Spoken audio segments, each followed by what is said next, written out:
दोस्तों बीपीएससी ने हेडमास्टर और हेड टीचर के लिए जो इंडियन पॉलिटी का सिलेबस का निर्धारण किया है, उसके अंतर्गत भारतीय संविधान, देश की राजनीतिक प्रणाली, पंचायती राज, विकास योजनाओं आदि से प्रश्न पूछने की बात कही गई है। दोस्तों, देश की राजनीतिक प्रणाली का जो सर्वोच्च बिंदु है, जो सर्वोच्च पद है, वह है देश के राष्ट्रपति का। दोस्तों, देश के राष्ट्रपति जो हैं वो सबसे ऊपर हैं देश की राजनीतिक प्रणाली के। मैं आज इस वीडियो में आपको राष्ट्रपति से शुरुआत करने जा रहा हूं इंडियन पॉलिटी के क्लास में। दोस्तों, मैं आज आपको भारतीय संविधान में राष्ट्रपति से जो संबंधित अनुच्छेद हैं उसके बारे में आपको इस वीडियो में बताने जा रहा हूं। भारतीय संविधान के भाग 5 में जो अनुच्छेद 52 से 78 है दोस्तों, ये संघीय कार्यपालिका से संबंधित है और इसी के तहत राष्ट्रपति भी आते हैं। दोस्तों, मैं आज इस वीडियो में आपको राष्ट्रपति से संबंधित सारे अनुच्छेदों को बताने जा रहा हूं और आपके एग्जामिनेशन के लिए वो मोस्ट इम्पॉर्टेंट है, क्योंकि इन्हें आपको याद करके रखना ही पड़ेगा। और मैं आपको अपने क्लासेस के द्वारा पूरा राष्ट्रपति से शुरू करूंगा और नीचे पंचायती राज व्यवस्था तक आऊँगा, विकास योजनाओं के बारे में बताऊँगा और उन सब को आपके बीच में रखूँगा, आपको याद करवा दूँगा। दोस्तों, मैं आज आपको इस वीडियो में राष्ट्रपति से संबंधित अनुच्छेदों के बारे में बता रहा हूँ। आगे आने वाले वीडियो में मैं आपको राष्ट्रपति से संबंधित एक एक बिंदु पर आपके साथ चर्चा करूँगा। तो ये आप समझ लें कि राष्ट्रपति का ये पहला क्लास होगा और बहुत ही महत्वपूर्ण होगा। तो चलिए देखते हैं इसके बारे में कौन कौन से अनुच्छेद राष्ट्रपति से संबंधित हैं। तो दोस्तों, चलिए राष्ट्रपति के बारे में जानते हैं। तो सबसे पहले जो आपको स्क्रीन पर नज़र आ रहा है, भारत का सर्वोच्च अधिकारी। भारत का सर्वोच्च अधिकारी कौन होता है? राष्ट्रपति होता है, जैसा कि वीडियो के शुरू में ही मैंने आपको बताया था। दोस्तों, देश का प्रथम नागरिक के रूप में राष्ट्रपति को जाना जाता है। साथ ही साथ सभी सशस्त्र बलों का सर्वोच्च सेनापति, यानी जो हमारे यहाँ तीनों सेना है, वायुसेना, थल सेना और जल सेना, इन तीनों सेनाओं का सर्वोच्च सेनापति कौन होता है? राष्ट्रपति होता है। साथ ही साथ राष्ट्रपति राष्ट्र की एकता और अखंडता के प्रतीक के रूप में कार्य करता है। तो दोस्तों, ये जो पॉइंट मैंने आपके बीच में रखा, इससे राष्ट्रपति की जो गरिमा है उसका निर्धारण होता है। दोस्तों, जैसा कि आपको स्क्रीन पर नज़र आ रहा है कि भारत के राष्ट्रपति से संबंधित अनुच्छेद, इसमें एक तरफ अनुच्छेद लिखा हुआ है, दूसरे तरफ संबंधित विषय। आपको याद करने में बहुत ही आसानी होगी, आप इसे नोट भी कर सकते हैं। अनुच्छेद 52 क्या है, इसमें देखिए अनुच्छेद 52 क्या कहता है। अनुच्छेद 52 कहता है कि भारत का एक राष्ट्रपति होगा। कौन कहता है? अनुच्छेद 52। अनुच्छेद 53 क्या है? अनुच्छेद 53 है राष्ट्रपति की कार्यपालिका शक्ति। अब देखिए इसके अंतर्गत क्या है कि संघ की कार्यपालिका शक्ति राष्ट्रपति में निहित होगी, ऐसा कहा गया है संविधान में। और इस संविधान के अनुसार उनके द्वारा या तो सीधे या उनके अधीनस्थ अधिकारियों के माध्यम से प्रयोग किया जाएगा। वह इसी के तहत आपको प्रधानमंत्री, मंत्री परिषद काम करते हैं। देखिए, पूर्वगामी प्रावधान की व्यापकता पर प्रतिकूल प्रभाव डाले बिना संघ के जो रक्षा बलों की सर्वोच्च कमान जो है वो राष्ट्रपति में निहित होगी और उसके प्रयोग को कानून द्वारा विनियमित किया जाएगा। अनुच्छेद 54 है दोस्तों, राष्ट्रपति का चुनाव। अब देखिए, राष्ट्रपति का चुनाव के बारे में थोड़ा आप जान लें। जब मैं अगले वीडियो में आपको इसके बारे में पूरा डिटेल में बताऊंगा तो पूरा चुनाव प्रक्रिया ही बताऊंगा। अभी थोड़ा एक आउटलाइन आपको दे दूं तो राष्ट्रपति का चुनाव निर्वाचक मंडल के सदस्यों द्वारा किया जाएगा। इसमें जो सम्मिलित हैं उसके बारे में आपको बताता हूं कि कौन कौन राष्ट्रपति के चुनाव में भाग ले सकते हैं। तो संसद के दोनों सदनों के जो निर्वाचित सदस्य होते हैं, ध्यान दीजिए, जो निर्वाचित सदस्य होते हैं, मनोनीत नहीं, तथा जो राज्यों की विधानसभाओं के निर्वाचित सदस्य होते हैं, वो इनके चुनाव में भाग लेते हैं। दोस्तों, अब अनुच्छेद 55 पर बात करते हैं। तो एक तरफ 54 में आपने जहाँ तक देखा, अनुच्छेद 54 में देखा कि राष्ट्रपति का चुनाव में कौन कौन सम्मिलित हो सकते हैं, चुनाव होता है। अब अनुच्छेद 55 क्या है कि राष्ट्रपति के चुनाव का तरीका, यानी राष्ट्रपति का चुनाव की रीति कैसे होती है। तो दोस्तों थोड़ा सा एक आउटलाइन मैं यहाँ पर दे दूँ, आगे तो मैं आपको क्लियर पूरा करूँगा। तो इसमें क्या है कि राज्यों के बीच इस तरह की एकरूपता होती है और साथ ही साथ पूरे राज्य और संघ के बीच समानता हासिल करने के उद्देश्य से दोस्तों संसद के प्रत्येक जो निर्वाचित सदस्य होते हैं और प्रत्येक राज्य की विधानसभा के वोटों की संख्या इस तरह के वोटों के लिए हकदार है। अब इसमें थोड़ा सा आप जान लीजिए कि चुनाव के तरीके क्या होते हैं, ये मैं आपको थोड़ा सा बता दूं, आगे मैं इसे और क्लियर कर दूंगा कि किसी राज्य की विधानसभा के प्रत्येक जो निर्वाचित सदस्य के पास उतने मत होंगे जितने कि राज्य की जनसंख्या को विधानसभा के जो निर्वाचित सदस्य हैं उनकी संख्या, जो निर्वाचित सदस्यों की कुल संख्या से जो विभाजित किया जाएगा, मतलब जो जनसंख्या है उसमें जो निर्वाचित सदस्य उसे डिवाइड किया जाएगा, भागा दिया जाएगा। जो भागफल आएगा और जो भागफल आएगा उसमें 1000 से गुना हो जाएगा। वही एक विधायक का क्या होगा, एक विधायक का वोटों की संख्या होगी। और जो लोकसभा और राज्यसभा की बात है तो पूरे देश की जनसंख्या के आधार पर इसी तरह से उसमें डिवीजन होता है। तो ये है अनुच्छेद 55 की जानकारी। तो अब अनुच्छेद 56 के बारे में बात करते हैं। बहुत ही इंपॉर्टेंट अनुच्छेद है, राष्ट्रपति का कार्यकाल से संबंधित। तो देखिए, राष्ट्रपति का जो कार्यकाल है, राष्ट्रपति अपना पद ग्रहण करने की तारीख से 5 वर्ष की अवधि के लिए पद धारण करेगा। कितने वर्ष के लिए? 5 वर्ष के लिए। अब उपबंध क्या उसे कराया जाएगा? देखिए, राष्ट्रपति उपराष्ट्रपति को संबोधित, अगर मान लीजिए बीच में हटाने की बात है 5 साल से पहले, उसके बारे में बता रहा हूँ, तो राष्ट्रपति उपराष्ट्रपति को संबोधित अपने हस्ताक्षर के तहत लिखित रूप से अपने पद से इस्तीफा दे सकता है। राष्ट्रपति संविधान के उल्लंघन के लिए अनुच्छेद 61 में प्रदान किए गए तरीके से महाभियोग द्वारा पद से भी हटाया जा सकता है। 61 में मैं आपको बताऊंगा। दोस्तों, राष्ट्रपति अपने कार्यकाल की समाप्ति के बावजूद तब तक अपने पद पर बने रहेंगे जब तक कि उनका उत्तराधिकारी अपना पद ग्रहण नहीं कर लेगा। ये अनुच्छेद 56 में वर्णित है। अब हम लोग बात करते हैं अनुच्छेद 57 यानी 57 की। अब इसमें क्या है तो देखिए, राष्ट्रपति पुनः निर्वाचित होने की योग्यता। अब क्या है देखिए, एक व्यक्ति जो राष्ट्रपति के रूप में पद धारण करता है या जिसने पद धारण किया है, इस संविधान के अन्य प्रावधानों के अधीन उस पद के लिए फिर से चुनाव के लिए पात्र होगा। जैसा कि आप जानते हैं ना कि अमेरिका में एक राष्ट्रपति सिर्फ 2 बार निर्वाचित हो सकता है, लेकिन यहाँ ऐसा कोई कंडीशन नहीं है। अब अनुच्छेद ये 57 हो गया। अब हम लोग अनुच्छेद 58 यानी 58 पर बात करते हैं। क्या है 58? तो राष्ट्रपति के चुनाव लड़ने की योग्यता। अब देखिए, राष्ट्रपति के चुनाव लड़ने के लिए जो योग्यता है, कोई भी व्यक्ति राष्ट्रपति के रूप में चुनाव के लिए तब तक पात्र नहीं होगा जब तक कि वह, ध्यान दीजिएगा, वह भारत का नागरिक नहीं होगा तो नहीं लड़ेगा चुनाव, यानी भारत का नागरिक होना चाहिए। दोस्तों, अनुच्छेद 59 है राष्ट्रपति पद के लिए शर्तें।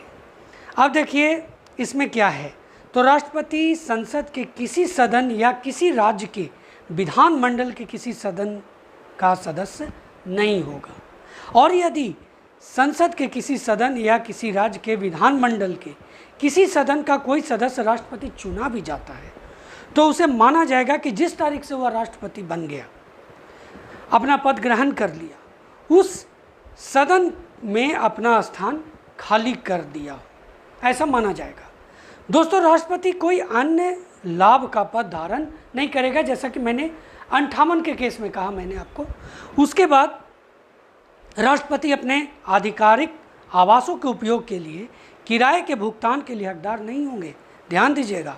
और ऐसे परिलब्धियों, भत्तों और विशेषाधिकारों के भी हकदार होंगे जो संसद द्वारा, कानून द्वारा निर्धारित किए जा सकते हैं। और जब तक इस संबंध में प्रावधान नहीं किया जाता तब तक ऐसी उपलब्धियां, भत्ते और विशेषाधिकार जो दूसरी अनुसूची में निर्दिष्ट है, राष्ट्रपति की परिलब्धियों और भत्तों को उनके कार्यकाल के दौरान कम नहीं किया जाएगा। ये अलग मैटर है कि राष्ट्रपति उसे कम कर ले न ले तो वहाँ पर अलग शर्त हो जाती है, लेकिन कम नहीं किया जा सकता है। दोस्तों, आप देखते हैं अनुच्छेद 60 क्या है। अब अनुच्छेद 60 क्या है देखिए, राष्ट्रपति द्वारा शपथ या प्रतिज्ञा। अब देखिए, राष्ट्रपति को शपथ कौन दिलाएगा? अब राष्ट्रपति का चुनाव हो गया, राष्ट्रपति जीत करके आएंगे तो उनको अपने पद धारण करने से पहले शपथ लेना होगा। और शपथ कौन दिलाएंगे?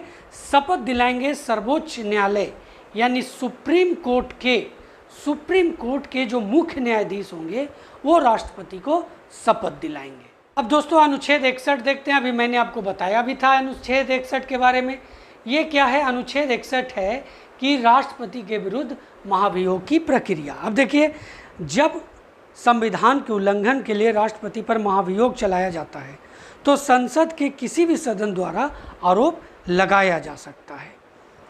तो ये है कि राष्ट्रपति को हटाना है तो दोनों सदनों में ये महाभियोग की प्रक्रिया चलेगी, और अगर उसके तहत महाभियोग पारित हो जाता है, महाभियोग लागू हो जाता है, यानी कि सही ठहराया जाता है, उसके महाभियोग के पक्ष में ज़्यादा मत पड़ते हैं तो राष्ट्रपति को अपना पद छोड़ना पड़ता है।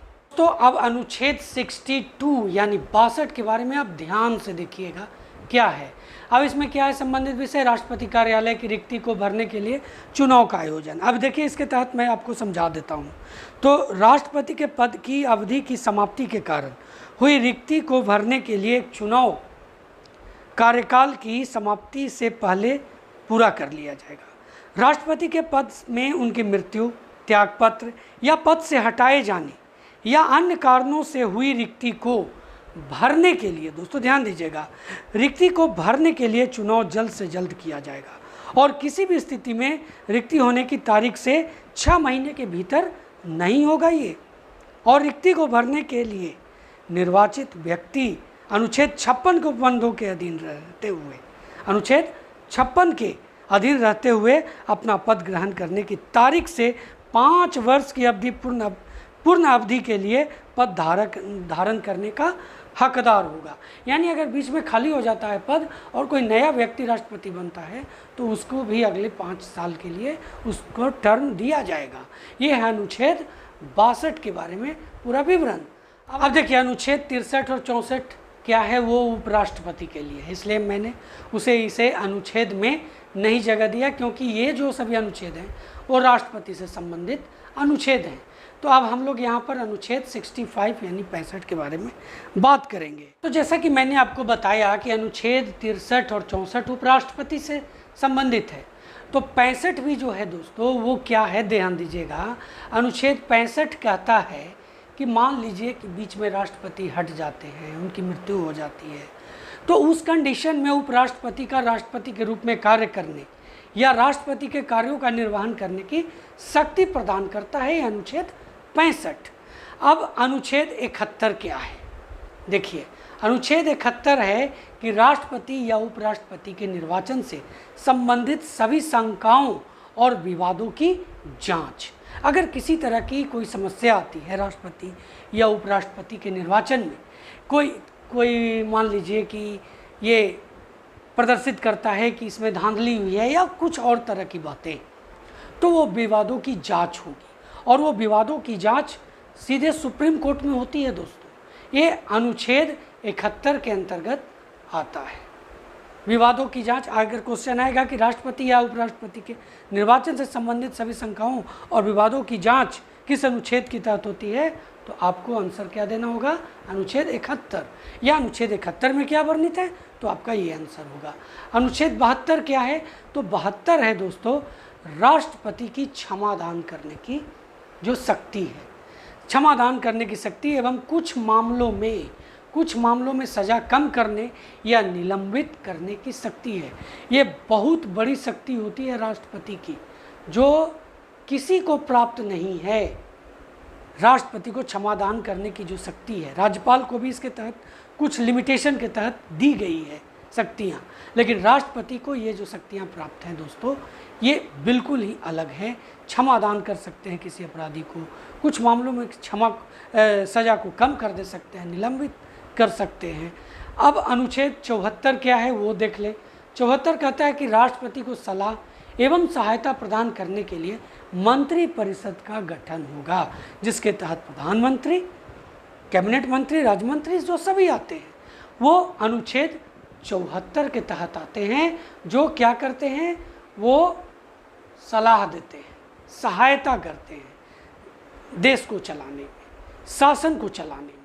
अब दोस्तों हम लोग बात करेंगे अनुच्छेद 78 के बारे में। देखिए, राष्ट्रपति को जानकारी देने आदि के संबंध में प्रधानमंत्री का कर्तव्य है। प्रशासन संबंधी जो जानकारी है उसे प्रधानमंत्री का ये कर्तव्य होगा कि वो राष्ट्रपति को इसकी जानकारी दे। ये कहता है अनुच्छेद 78। अनुच्छेद 86 क्या है जो राष्ट्रपति से संबंधित है? वो है कि सदनों में अभिभाषण का और उनको संदेश भेजने का राष्ट्रपति का अधिकार है। ये अनुच्छेद 86 के अंतर्गत है। जो अभिभाषण होता है सदनों में वो राष्ट्रपति देते हैं और ये अधिकार है राष्ट्रपति का। अगर कोई संदेश भेजना है इन सदनों को तो ये अधिकार है राष्ट्रपति का। संदेश भेज सकते हैं, कुछ गलत हो रहा हो, कुछ एक्स्ट्रा कार्य करना हो, कुछ अगर कार्य में ध्यान देने की बात हो तो इस मामले में राष्ट्रपति संदेश भेज सकते हैं। अब आगे बढ़ते हैं अनुच्छेद 87 की ओर। 87 क्या कहता है? तो राष्ट्रपति का विशेष अभिभाषण। इसके तहत क्या है? राष्ट्रपति लोकसभा के लिए प्रत्येक साधारण निर्वाचन के पश्चात प्रथम सत्र के आरंभ में और प्रत्येक वर्ष के प्रथम सत्र के आरंभ में एक साथ संवैध संसद के दोनों सदनों में अभिभाषण करेगा। यही है अनुच्छेद 87 में। और संसद को उनके आह्वान के कारण बताएगा कि क्यों संसद का ये सत्र बुलाया गया।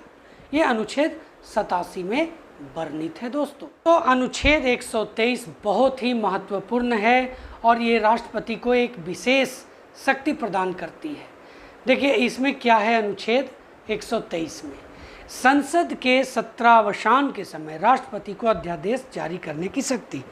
कहने का मतलब है कि उस समय को छोड़कर जब संसद के दोनों सदन सत्र में हैं, यदि किसी समय राष्ट्रपति को यह समाधान हो जाता है कि ऐसी परिस्थितियां विद्यमान हैं जिनके कारण तुरंत कार्रवाई करना उनके लिए आवश्यक हो गया है, तो वह ऐसे अध्यादेश प्रख्यापित कर सकेगा जो उसे उन परिस्थितियों में अपेक्षित प्रतीत हो। दोस्तों 123 का जो 2 है, 123 का जो 2 है उसके तहत मैं आपको बता रहा हूँ कि इस अनुच्छेद के अधीन प्रख्यापित अध्यादेश का वही बल और प्रभाव होगा जो संसद के अधिनियम का होता है, किंतु प्रत्येक ऐसा अध्यादेश संसद के दोनों सदनों के समक्ष रखा जाएगा और संसद के पुनः संवैध होने से 6 सप्ताह की समाप्ति। ध्यान दीजिएगा, 6 सप्ताह की समाप्ति। तो 6 सप्ताह की समाप्ति पर या यदि उस अवधि की समाप्ति से पहले दोनों सदन उसके अनुमोदन का संकल्प पारित कर देते हैं तो इनमें से दूसरे संकल्प के पारित होने पर परिवर्तन में नहीं रहेगा, खत्म हो जाएगा और राष्ट्रपति द्वारा किसी भी समय वापस लिया जा सकेगा। तो हम लोग अनुच्छेद 143 यानी 143 के बारे में बात करते हैं। देखिए, यदि किसी समय राष्ट्रपति को प्रतीत होता है कि विधि या तथ्य का कोई ऐसा प्रश्न उत्पन्न हुआ है या उत्पन्न होने की संभावना है जो ऐसी प्रकृति का और ऐसे व्यापक महत्व का है कि उस पर उच्चतम न्यायालय की राय प्राप्त करना आवश्यक है, तो वह उस प्रश्न को विचार करने के लिए उस न्यायालय को निर्देशित कर सकेगा। कौन? राष्ट्रपति। अब वह न्यायालय क्या करेगा? ऐसी सुनवाई के पश्चात जो वह ठीक समझता है राष्ट्रपति को उस पर अपनी राय प्रतिवेदित कर सकेगा। अब राष्ट्रपति को ये जरूरी नहीं कि जो कर दिया, राय दे दिया तो उसे मान लेना जरूरी नहीं हो। राष्ट्रपति अपने नैतिकता के अनुसार, अपनी सोच के अनुसार उस चीज़ को कर सकते हैं, उसे मान भी सकते हैं, नहीं भी मान सकते हैं। ये है अनुच्छेद 143 यानी उच्चतम न्यायालय से परामर्श करने की राष्ट्रपति की शक्ति। तो दोस्तों ये था राष्ट्रपति से संबंधित अनुच्छेद जो हमारे संविधान में वर्णित है। अब आगे मैं आपको राष्ट्रपति के बारे में पूरा डिटेल में बताऊंगा और आपके लिए बहुत ही महत्वपूर्ण होगा और राष्ट्रपति से लेकर के नीचे तक मैं आते चला जाऊंगा और आपको सारा जो संविधान जो आपके सिलेबस के आधार पर है वो मैं क्लियर कर दूंगा।